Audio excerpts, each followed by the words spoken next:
Welcome back to our channel VR tailors. ఎలా ఉన్నారు friends? అందరూ బాగున్నారని అనుకుంటున్నాను. ఇవాళ వీడియోలో వచ్చేసి మీకు ఇంతకుముందు ఒక వీడియో అయితే నేను పోస్ట్ చేశాను. ఏం వీడియో అంటే, నేను టీచర్ ట్రైనింగ్ కోర్స్ అయితే కంప్లీట్ చేసేసాను. బట్ టెట్ ఎగ్జామ్ రాయడానికి, అంటే టెట్ అంటే డిఎస్సి ఎగ్జామ్స్ రాయడానికి నేను వెళ్తున్నాను అని మీకు కావాలంటే ఇక్కడ థంబ్నెయిల్ ఇస్తాను, చూడండి. ఎందుకు ఈరోజే ఈ వీడియో షేర్ చేయాలి అనిపించిందంటే, నాకు ఈరోజు అయితే ఒక 2 గుడ్ న్యూస్ అయితే తెలిసిందనమాట. యాక్చువల్లీ నిన్న ఈవినింగే నాకు నిన్నే తెలిసింది, బట్ కొంచెం నిన్న ఒక ప్లానింగ్లో బయటికి వెళ్ళాల్సి వచ్చింది. నేను ఈవినింగ్ టైంలో, రాత్రి వచ్చేసరికి లేట్ అయిపోయిందనమాట. సారు నేను ఒక చిన్న పని మీద సర్చింగ్లో బయటికి వెళ్ళాల్సి వచ్చింది. బయట తిరిగేసి అంతా సర్చ్ చేసుకుంటూ వస్తూ, అది ఒక గుడ్ న్యూసే. బట్ అది సక్సెస్ అయిన తర్వాత మీకు ఫ్యూచర్లో నేను షేర్ చేస్తాను. కానీ నేను ఈరోజు ఈ వీడియోలో ఏం చెప్పాలి అనుకుంటున్నానంటే, మన ఛానల్లో అయితే కన్సిస్టెన్సీ మిస్ అవుతుందన్నమాట. ఏమిటంటే, ఇప్పుడు మీకు ఒక విషయం నేను కన్వే చేయాలనేసి ఒక టాపిక్ వేయటం, దాని రిలేటెడ్ నెక్స్ట్ వీడియో పోస్ట్ చేయకముందే మళ్ళీ వేరే మన సబ్స్క్రైబర్స్ వీడియోస్ అడుగుతుండడం వల్ల ఆ వీడియోస్ పోస్ట్ చేస్తుంటే ముందు వీడియోస్కి రిలేటెడ్ వీడియోస్ రాకుండా అవుతున్నాయి. అలా కాకుండా నేను లైఫ్ స్టైల్ ఒక డిసిప్లైన్లో, ఒక టైమింగ్లో ఎలా వెళ్తున్నానో, మన వీడియోస్ కూడా మీకు అట్లా టైమింగ్లో రావాలి అనేసి ఒక ఆలోచన అయితే చేసేసి మీకు ఇన్ఫార్మ్ చేద్దాము అనేసి మీకు ఈ వీడియో చేస్తున్నాను. అలాగే మన సబ్స్క్రైబర్స్ ఆ వీడియో చూసిన తర్వాత ఇప్పటి వరకు కూడా కమెంట్స్ వస్తూ ఉన్నాయి.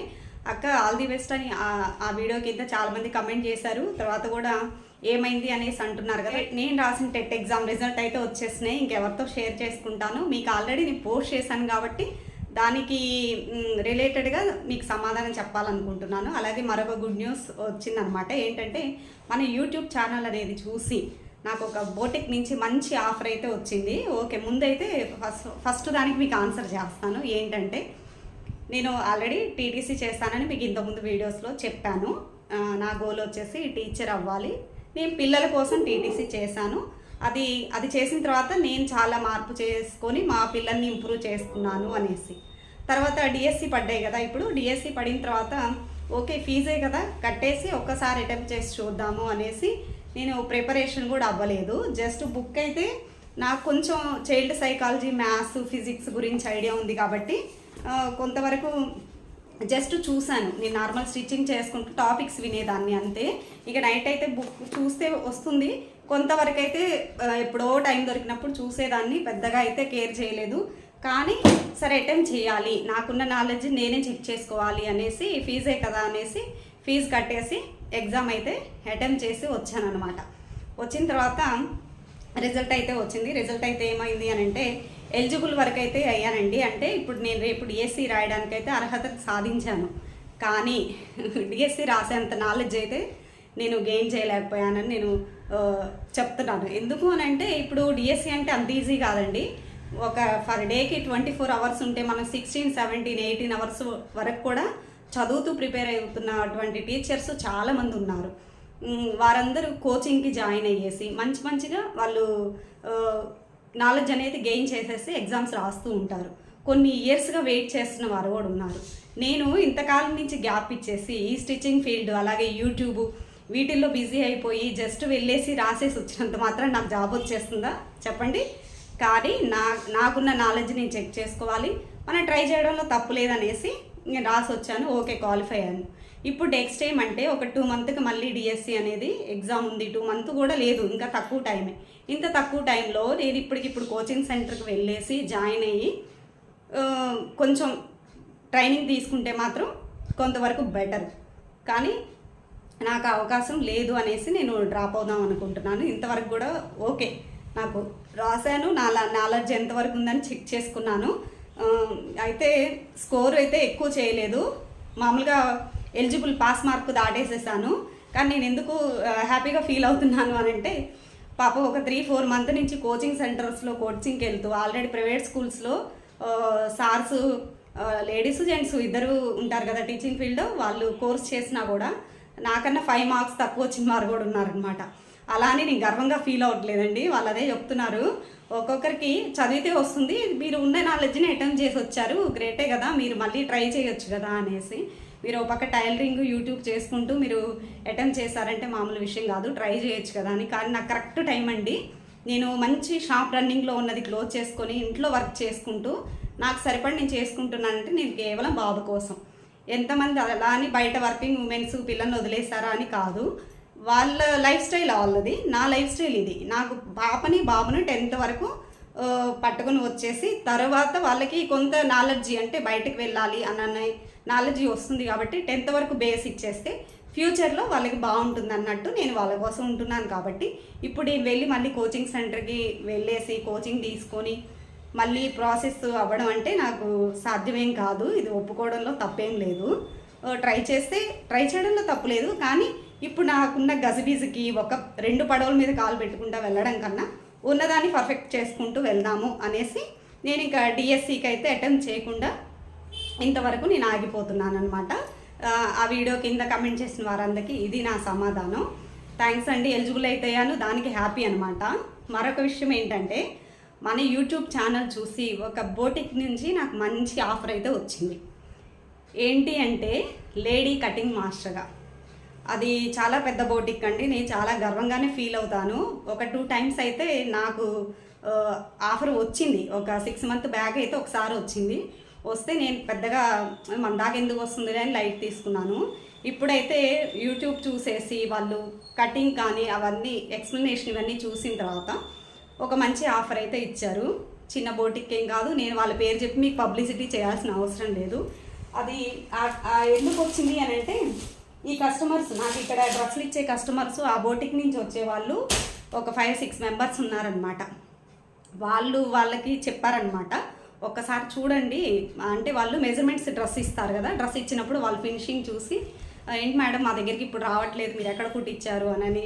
నేను లాస్ట్ టైం మీకు బ్యాక్ పెయిన్ ఉందని వీడియోలో మీకు చెప్పాను కదా, వీడియో పోస్ట్ చేశాను కదా, అప్పుడు కొంచెం నేను లేట్ చేసి ప్లీజ్ చూసుకోండి బయట ఎక్కడన్నా స్టిచ్ చేసుకోండి అమ్మా అంటే స్టిచ్చింగ్ చేయించుకున్నాక కూడా అక్క నాకెందుకో మీ దగ్గర సాటిస్ఫై అవుతుంది అని బోటిక్లో పర్ఫెక్ట్ కుడతారు. కానీ వాళ్ళు ఏంటంటే కంఫర్టబుల్గా నా దగ్గర కంఫర్ట్ అయ్యామనేసి అర్జెంట్ అప్పుడు ఒక 2 డ్రెస్సులు ఇచ్చారు, మళ్ళీ మన దగ్గరికి మళ్ళీ తీసుకొచ్చారు ఈరోజు.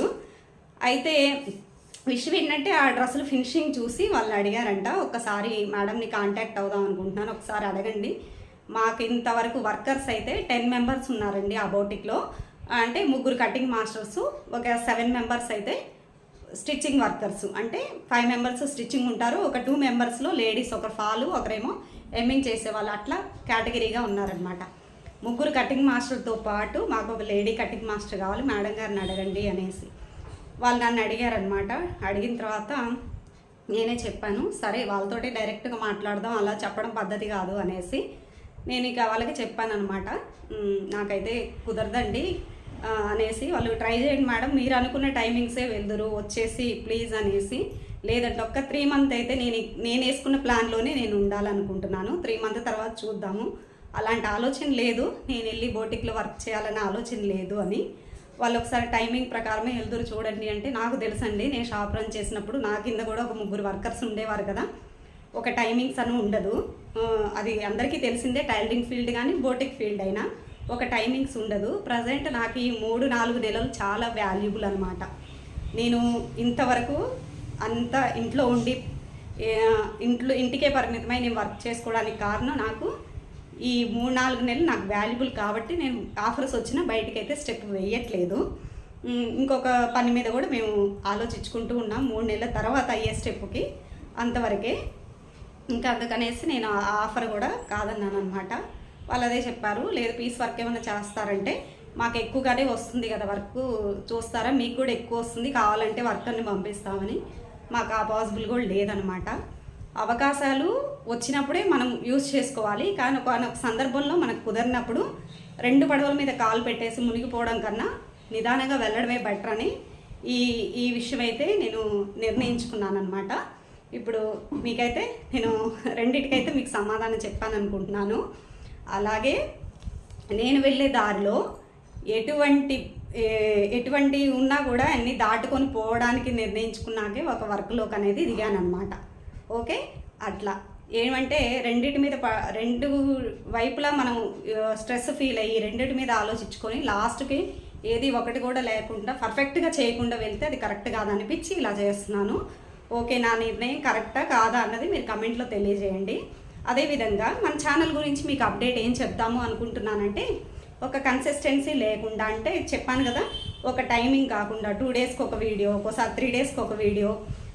నాకు పలానా పని మీద బయటికి వెళ్ళానండి, వీడియో వేయడానికి కుదరలేదు, హెల్త్ ప్రాబ్లం వల్ల వీడియో వేయడానికి కుదరలేదు, ఇలాగా ఒక కన్సిస్టెన్సీ లేకుండా వెళ్ళిపోతుంది. ఒకసారి వేస్తే 2 వీడియోస్ కూడా వేసుకుంటూ వస్తున్నాను.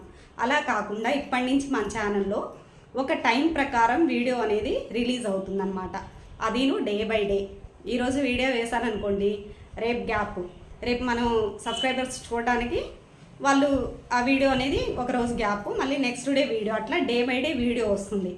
అలాగే టాపిక్ రిలేటెడ్కి మన ఛానల్లో ఎక్కువ మంది ఫాలో అవుతారు కాబట్టి ఇంతకుముందు ఎట్లా 1 మంత్కో 2 మంత్కో ఎప్పుడో ఒక టాపిక్ రిలీజ్ చేసేదాన్ని, మంచి రెస్పాన్సే వస్తుంది. అది చెప్పాను కదా, దారిలో ఎన్ని ముళ్ళున్నా నెట్టుకుంటా వెళ్ళిపోవాల్సిందే. అలాగా ఇప్పుడు ఎట్లా అంటే ఒక టైమింగ్ ప్రకారం, అంటే 15 డేస్కి ఒక టాపిక్, కరెక్ట్గా 15 డేస్కి ఒక టాపిక్ అట్లా వెళ్ళిపోతూ మీకు ముందు రోజు మెన్షన్ చేస్తాను. జస్ట్ కమ్యూనిటీలో మీకు ఎలాంటి టాపిక్స్ కావాలి అని ఒక 2 డేస్ ముందే ఇన్ఫామ్ చేస్తాను. ఎక్కువ మంది ఏ టాపిక్ గురించి అడిగితే ఆ టాపిక్ మీద వీడియో చేస్తాను. కొన్ని నా అనుభవాలు తప్పకుండా షేర్ చేస్తాను. ఇలాగా మన ఛానల్ అనేది ఇకపై ముందుకు వెళ్తుంది. ఎక్కువ ఫోకస్ అయితే ఎక్కువ మందికి వర్క్ నేర్పించాలనేది మన ఫోకస్. అట్లా ఒక ప్లానింగ్లో అయితే వెళ్దామనేసి డిసైడ్ అయిపోయి మీకైతే ఇన్ఫామ్ చేస్తున్నాను. ఇక వేటి గురించి అనవసరమైనటువంటి వీడియోసే రావన్నమాట, ఇప్పటివరకు లేవు నాకు తెలిసి మన ఛానల్ ఫాలో అవుతున్న వారికి.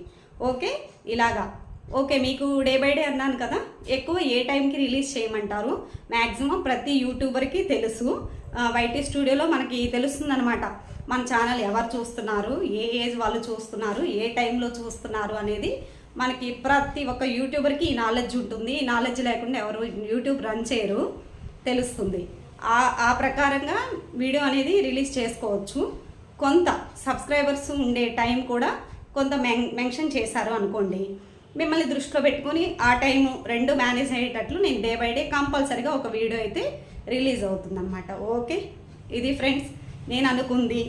ఇప్పుడు ప్రజెంట్ నాకు తెలిసినటువంటి గుడ్ న్యూస్ కదా అనేసి నేను ఇలా ఆలోచిస్తున్నాను. బట్ మంచిదే అయింది. ఇంకొకటి కూడా నాకు మంచి జరగబోతూ ఒక న్యూస్ అయితే ఉంది. బట్ అది కంప్లీట్ అయ్యాక నేను రివీల్ చేస్తాను.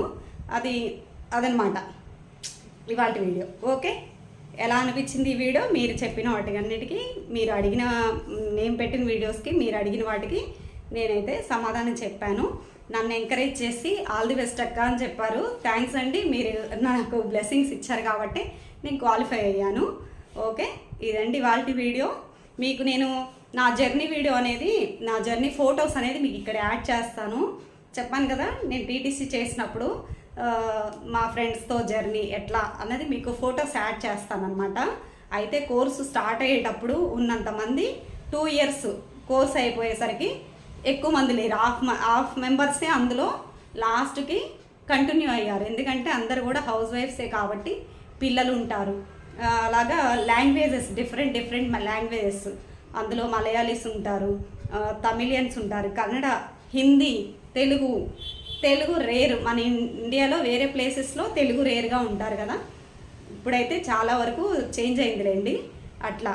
ప్లస్ మాకు చెప్పే లెక్చరర్ కూడా ఓన్లీ ఇంగ్లీషు హిందీ మాట్లాడతారు, హిందీ కూడా తక్కువ, ఇంగ్లీష్ మాట్లాడతారు. కానీ తను ఓన్గా అయితే మలయాళీ మేడం అనమాట. ఓకే, మీకైతే ఫొటోస్ యాడ్ చేస్తాను నేను కోర్స్ చేసినప్పుడు నా ఫ్రెండ్స్వి అట్లాగా. ఓకే, ఇదండి వాళ్ళ వీడియో. ఈ వీడియో మీకు నచ్చుంటే తప్పకుండా లైక్ చేయండి, ఫస్ట్ టైం చూస్తే సబ్స్క్రైబ్ చేసుకోండి, నన్ను ఇలాగే సపోర్ట్ చేయండి. Thanks for watching my video. మరొక స్టిచ్చింగ్, కటింగ్ వీడియో అండ్ మిమ్మల్ని మోటివేట్ చేసే టాపిక్స్ తోటి మీ ముందుకు వస్తాను. బాయ్ ఫ్రెండ్స్, మరొక వీడియోలో మళ్ళీ కలుద్దాం.